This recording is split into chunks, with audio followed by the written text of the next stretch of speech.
In 1971, here in LA, David Crosby asked me to photograph all of his friends who played on his first solo album, if I could only remember my name.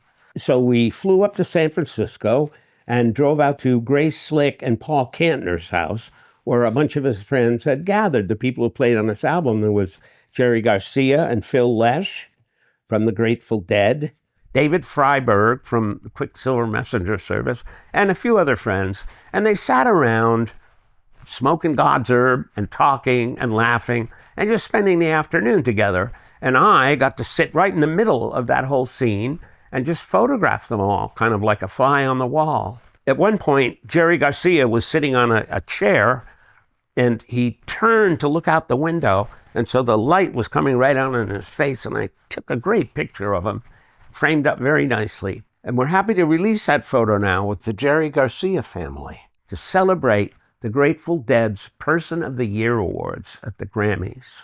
It's important that we take care of each other in these trying times. That's why we're donating a portion of the proceeds to Music Cares that have been helping so many of our musician friends that have been devastated by the recent LA wildfires. As Jerry always said, let's be good to each other. Peace and love.